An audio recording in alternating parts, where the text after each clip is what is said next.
अब स्नेह भावात्मा, धर्म की बागडोर जिसके हाथ में है उसके पास सब कुछ है। धर्म की संपदा जिसके पास में है उसके पास सब संपदा है। धर्म जिसने समझ लिया उसे दुनिया का कर्म समझने की जरूरत नहीं। आप विचार करके रखें, धर्म एक ऐसी चीज है जो बुरे से बुरे कार्य को भी अच्छा कर देती है। हमारे संबंधवद आचार्य ने रत्नकांड साबकाचार में कहा, स्वापि देवोपि देवा स्व जायते धर्म किल वसात। उन्होंने कहा स्वापि देवोपि, स्वापि मतलब स्वा माने कुत्ता, डॉगी। धर्म के प्रभाव से वो डॉग भी गॉड हो जाता है। डॉग की स्पेलिंग क्या है? गॉड की स्पेलिंग क्या है? क्या अंतर आया? आप विचार करके रखना, DOG का अगर इधर से उल्टा कर दिया है तो GOD हो जाएगा। इधर से पढ़ोगे तो गॉड, इधर से पढ़ोगे तो डॉग। जब इंग्लिश में भी DOG का GOD हो सकता है तो धर्म से, अगर हमारा धर्म से हमारा सब कुछ अच्छा हो जाए तो कैसी की बात नहीं, पर उस धर्म हमें समझना पड़ेगा। अभी हम केवल धर्म को बाहर से समझे, अंदर से नहीं समझे। अभी हमने इतना सोचा कि मैं मंदिर जा रहा हूं, पूजा करूंगा, पाठ करूंगा और गुरु की भक्ति करूंगा, बस। इसके अलावा हमें और कुछ नहीं करना है। ख्याल करो, हमारी अभी स्थिति ये हो गई, एक सम्राट के यहां मंदिर में पूजा करने वाला कोई नहीं था। एक सम्राट के घर में मंदिर में पूजा करने वाला कोई नहीं था। उसने कहा, नगर में जो भी मेरे मंदिर में पूजा करेगा उसको हम अच्छी तनख्वाह देंगे। 4 लोग पहुंचे, उन्होंने कहा मैं भगवान की पूजा करूंगा। उस सम्राट ने उनको मंत्र सिखा दिया कि तुमको रोज भगवान का अभिषेक करना है, पूजा करना है और ओम ह्रीम नमः, ओम ह्रीम स्वाहा, अर्घम नृपामति स्वाहा बोलना है। पहले दिन जिसको पूजा करने के लिए भेजा वो गया, उसने जाकर भगवान की पूजा की, अर्घम नृपामति स्वाहा, अर्घम नृपामति स्वाहा, अर्घम नृपामति स्वाहा। लोगों को बहुत अच्छा लगा, पंडित जी ने बहुत अच्छा पूजा किया, अर्घम नृपामति स्वाहा। दूसरे दिन दूसरा पूजा करने गया, उसने कहा जो इसने बोला वही स्वाहा, जो इसने बोला वही स्वाहा, जो इसने बोला वही स्वाहा।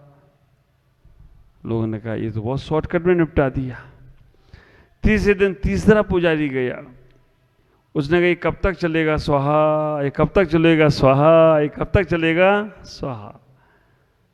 चौथे दिन जो आदमी का नंबर आया उसने कहा जब तक चले तब तक स्वाहा, जब तक चले तब तक स्वाहा, जब तक चले तब तक।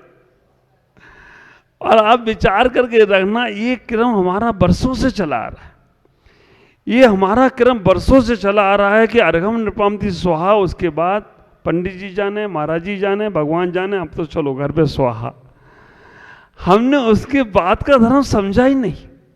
आप विचार करो, हमारा धर्म कितना वैज्ञानिक धर्म है। अगर हम जल भगवान को समर्पित कर रहे हैं तो जल केवल जल का ही नहीं रूप दे रहा है, जल कह रहा है जैसे मैं एडजस्ट करता हूं।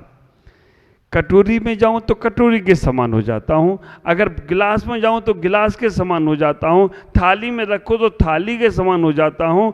जिसमें डालोगे मैं वैसा ही, पानी रे पानी रंग कैसा, जिसमें मिला दो हम वैसा। तो आप विचार करके रखना, वो पानी भी इतना ही कहता है कि मुझसे सीखना है तो ये सीखो।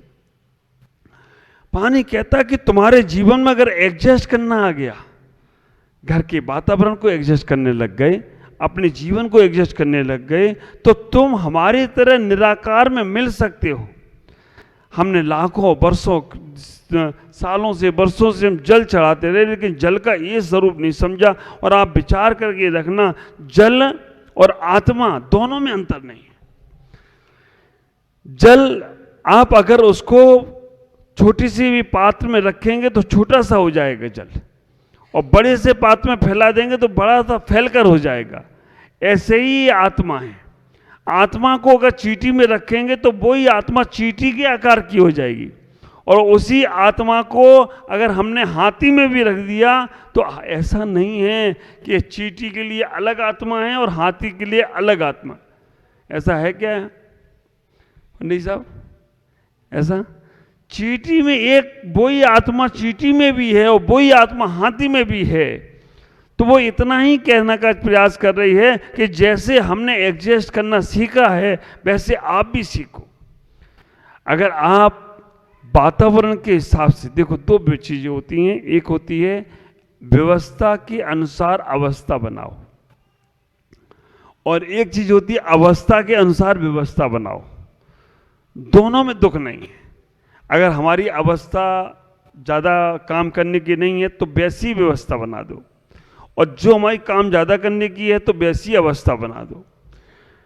लेकिन व्यवस्था अलग और अवस्था अलग। बच्चे को तुम बोलो कि बड़े का काम करे तो नहीं कर सकता, और बड़ों को बोलो बच्चे का काम करे तो नहीं हो सकता।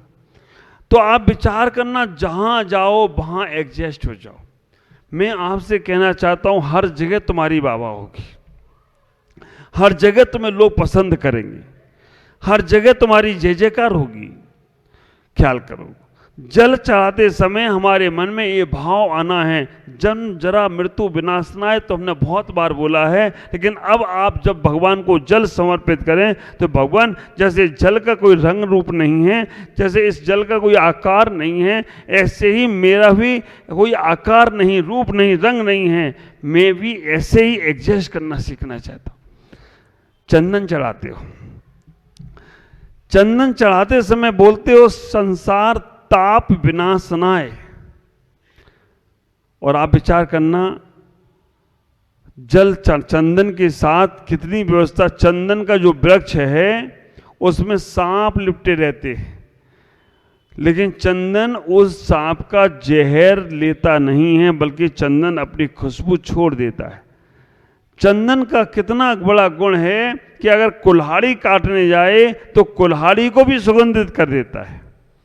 अग्नि में जलाया जाए तो अग्नि भी वो सुगंधित हो जाती है। अगर उसको घिसा जाए चंदन को तो सिलबट्टा भी सुगंधित हो जाता है। तो चंदन के साथ हमारे मन में ये भाव आना है, मेरे बारे में कोई कितना भी बुरा बोलेगा, मुझे काटेगा, जलाएगा, घिसेगा, हम उसे भी सुगंधित कर देंगे। ऐसा पॉजिटिव भाव तुम्हारे अंदर आना चाहिए, सकारात्मक भाव आना चाहिए। पूजा की वो शब्द, पूजा की वो सामग्रियां हमारे मन में सब कुछ देने को तैयार है। अक्षत जब चढ़ाते हैं, अक्षत चढ़ाते समय ये भाव हमारे पास आ जाए कि हमारा मन अक्षत है, मन छत बिछत नहीं है। मन ये नहीं है कि भगवान में हम देख भगवान को रहे हैं, मन तो हमारा मार्केट में पहुंच गया और तन मंदिर में ही है। अक्षत चढ़ाते समय हमें भगवान को पूरा मन वचन काय से निहारने का प्रयास करना है। हे भगवान, मैं आप जैसा कैसे बनूंगा, आप तक कैसे पहुंचने का प्रयास करूंगा। आप विचार करो, जब जब तुम्हारे मन में ये भाव आएगा ना, तो अंश रूप में कहीं ना कहीं संस्कार पड़ेगा। क्योंकि आचार्यों ने, नीतिकारों ने कहा, रसरी आवत जावत के सिल पे पड़त निशान। अगर किसी पत्थर पर रस्सी आ रही है, जा रही है, तो वहां निशान पड़ जाते हैं। तो हमें इतना विचार करना, अच्छा चढ़ाने में समय हमारा मन संसार की इच्छाओं का नहीं होना। भगवान के दर्शन करने के लिए एक चोर व्यक्ति पहुंचा। भगवान के पास जाकर कहा, देखो भगवान के पास सब तरह के लोग जाते हैं, साहूकार भी जाता है और चोर भी जाता है। जंगल में मंदिर था, शिव जी का मंदिर, और वो चला गया। शिव जी से कहा कि आज हमारा व्यापार अच्छा चले, कोई धनपति सेठ का तिजोरी का काला ताला खुला मिल जाए तो मेरी चोरी वोरी अच्छी कर लूँगा। भगवान ने उसकी सुनी नहीं। पहले दिन वो कुछ नहीं मिला, दूसरे दिन फिर भी गया, 2 बार हो गया, 3 दिन तक उसे कोई भी कहीं से भी चोरी करने का मौका नहीं मिला। चौथे दिन भगवान के पास गया, शंकर जी से कहा, भगवान मैं 3 दिन से भूखा हूँ, घर भी कुछ नहीं दे पाया, अब मैं कैसे घर जाऊं वापस, और आपके द्वार से कभी कोई खाली जाता नहीं। तो उसने भगवान से कहा कि ऊपर मुंह करके देखा तो भगवान तो शिव जी तो खड़े ही थे, एक त्रिशूल लिए खड़े थे और ऊपर घंटा लटक रहा था। तो उसने कहा भगवान आपके द्वार से कोई खाली नहीं जाता है, ये घंटा बेच के मैं अपना पेट भरूंगा, मैं तो कुछ करूंगा ही करूंगा, क्योंकि आपके द्वार से कोई खाली तो जाता नहीं। कई बार तो ये आशा लगता है, मैंने एक दिन प्रवचन में कह दिया कि मेरी सभा से कोई खाली मत जाना, आए हो तो कुछ ना कुछ लेके जाना। बाहर गए एक आदमी, उसने देखा नई चप्पलें रखी तो नई चप्पल पहन के चला गया। वो आदमी बड़ा परेशान हुआ जिसकी चप्पल थी नई, वो देखता रहा। दूसरे दिन वो अंदर नहीं आया प्रवचन सुनने, बाहर देखता रहे कौन पहन के आता मेरे। उसने देख लिया ये आदमी पहन के आया, उसने पूछा, उसने कहा महाराज ने कहा था कुछ लेके जाना, हमें कुछ दिखा ही नहीं, तेरी चप्पल देखी मैं तो लेके चला गया। भगवान के पास गया तो घंटा देखा, स्वयं जी उसने घंटा उतार लिया ऊपर से, और जैसे ही घंटा उतारने को तैयार हुआ, अब वो घंटा तो ऊंचा पे था, शिव जी की पिंडी को सरकाया और शिव जी की पिंडी पे खड़ा हो गया। और जैसे ही खड़ा होकर ऊपर से घंटा उतारने लगा तो मालूम पड़ा कि शिव जी प्रकट हो गए। अब शिव जी प्रकट हो गए तो उससे तो लगा तो आज फंस गया मैं तो, पुलिस वाले कोई होते या कोई होता तो चकमा देकर निकल जाता, तो शिव जी खड़े सामने। उसने कहा क्या किया जाए, उसने कहा माफ करो। शिव जी ने कहा चिंता मत करो, मैं तुम्हारे लिए आया हूं, मांगो तुम्हें क्या चाहिए, मैं तुम्हें वरदान देने आया हूं। मंदिर के पुजारी जी सब देख रहे थे, ये पुजारी जी की बात नहीं कर रहा हूं, ये तो बहुत अच्छे हैं, नहीं तो सब इन पे लगा लो तो कल से कहेंगे अच्छा महाराज ने मेरे ऊपर नहीं बोला था क्या, नहीं ये तो बहुत अच्छे।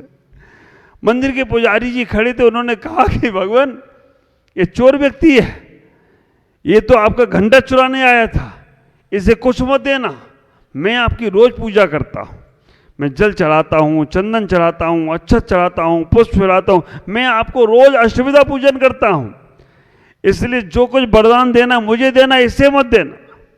पर शिव जी अड़ गए। शिव जी ने कहा दूंगा तो मैं इसको ही वरदान, तेरे को नहीं दूंगा। चोर ने कहा मैं जल चंदन अक्षत पुष्प कुमकुम सब तुमको चढ़ाया, नारियल चढ़ाया, छांट छांट के फूल लाया वो चढ़ाया, रोज दूध चढ़ाया, और आप वरदान इससे क्यों देना चाहते हो। शिव जी ने बहुत प्यारी बात बोली। शिव जी ने बोला कि तुमने जल चंदन अक्षत पुष्प सब चढ़ाया, पर इसने तो अपने आप को ही मेरे ऊपर चढ़ा दिया है, इसलिए जे खुद मेरे ऊपर चढ़ गया तो मैं वरदान इसको ही दूंगा, तेरे को देने वाला नहीं हूं। अब क्या विचार है आपका, कल से भगवान पे चढ़ जाना। आप विचार करके रखना कि भगवान वो भगवान के ऊपर चढ़ गया तो इसलिए थे। कहने का तात्पर्य कि उसने कुछ नहीं चढ़ाया, लेकिन उसने अपने आप को चढ़ा दिया। तो आप विचार करना, जिस दिन आप समर्पित भाव से भगवान के पास बैठोगे ना, कभी खाली नहीं जाओगे। भगवान सबकी सुनता है, भगवान के घर में देर है पर अंधेर नहीं है। सच्चे दिल से प्रार्थना करो, और आप विचार करके रखना, अगर नहीं भी प्रार्थना स्वीकार करे तो भी भगवान को धन्यवाद दो। देखो पिता को मालूम है कि बेटे को क्या देना चाहिए, हर पिता को मालूम है कि बेटे को क्या देना चाहिए, और अगर वो बेटे को डिमांड बड़ी है और नहीं दे रहा है तो पिता भी तुम्हें देना नहीं चाहता, जो दिया है उसमें खुश हो जाओ, उसमें इतना आनंदित हो जाओ, इतना आह्लादित हो जाओ कि वो कहे मैं अपने इस बच्चे को नहीं दे पाया फिर भी ये खुश है। शिकायत की बीमारी मत करना। हमारी प्रार्थनाओं में डिमांड है, शिकायत है, पर धन्यवाद नहीं। और मैं सोचता हूं कि हमारी शिकायत और डिमांड जब तक रहेगी तब तक हमारी प्रार्थनाएं अधूरी हैं। हमें भगवान के पास जाना कभी शिकायत मत करो, भगवान के पास जाना कभी उनको उससे डिमांड मत करो, क्योंकि वो शिकायत सुनने वाले हैं नहीं और डिमांड भी तुम्हारी सुनने वाले हैं नहीं। हाँ, धन्यवाद अगर उनको दोगे, अब ये नहीं बोलना भगवान मंदिर पे जाओ तो thank you Maharaj, thank you भगवान, नहीं। धन्यवाद का मतलब है कि जो दिया उसमें खुश होना। अगर बच्चे अपने पिता के पास खुश होते हैं तो पिता का गौरव बढ़ जाता है, पिता का मान सम्मान बढ़ जाता है और पिता बहुत खुश होता है। बच्चे दुखी हो जाएं तो माँ बाप को भी दुख होता है। तो आप विचार करके रखना, जैसे माता पिता अपने दुखों को बच्चों के सामने छिपा लेते हैं, वो अपने दुख को अंदर भले ही दुख बैठा हो लेकिन बाहर खुशी ही जाहिर करते हैं, ऐसे ही बच्चों को भी अपने माँ बाप के सामने अपने कोई दुखों का रोना नहीं रोना है। उन्होंने जो दिया, हाँ उनकी हैसियत से ज़्यादा देते हैं, इतना ही विचार करो। आप धन्यवाद देना शुरू करो। जो तुम्हारे पास है, प्राप्त है वो पर्याप्त है, प्राप्त है वो पर्याप्त है, बस उसका उपयोग करने का तरीका देख लो। ख्याल करो, फुटपाथ पर रहने वाला भी आदमी बहुत आनंद से सोता है, खूब खुश होकर रहता है, और राजमहल में रहने वाला व्यक्ति को भी नींद नहीं आती है। कारण क्या है? वो चिंता मुक्त है और यहाँ चिंता है। ऐसा नहीं है राजमहल में रहने वालों को नींद नहीं आती होगी, आती उनको भी होगी, लेकिन चिंताओं के कारण से गड़बड़ हो जाता है। तो हमें सबसे पहले चिंता मुक्त होना है, अपने आप को पॉजिटिव बनाना है, सकारात्मक बनाना है। हमारे भगवंतों ने, तीर्थंकरों ने, अरिहंतों ने यही कहा, कष्टों में कैसे मुस्कुरा सकते हो। देखो, कष्ट आज से नहीं, अनादिकाल से आए हैं। आदिनाथ भगवान को 6 महीने का उपवास के बाद 6 महीने तक आहार नहीं मिला, पर चेहरे पर शिखर नहीं आई है, मुस्कुराते रहे वो हमेशा। जहाँ से चले गए, और तुम घर में जाओ और थोड़ी सी रोटी आने में देरी हो जाए, क्या भाव होता है? आप विचार करके रखना, थोड़ा सा सब्जी आने में देरी हो जाए तो तुम्हारे भाव ही लगते, फेंको थाली को, भागो यहाँ से, क्योंकि इतना भी नहीं है, मैं इतनी देर से बैठा हूँ। अब विचार बनाओ, पोहा बने, खत्म हो गए, कढ़ाई में से निकले, आजू बाजू वालों ने काउंटर तक नहीं पहुँचने दिए, पहले ही गायब हो गए। तो कभी कभी ये होता है कि हमें थोड़ा सब्र नहीं होता है, लेकिन जब सब्र होता है ना, तो आनंद ही आनंद बरसता है। मैं आप सबसे इतना ही कहूँगा कि आप अपने जीवन में भगवान की सामग्री, पूजा पाठ के साथ साथ अपने आत्म भाव को भी तैयार करें। ओम नमः जय गुरु।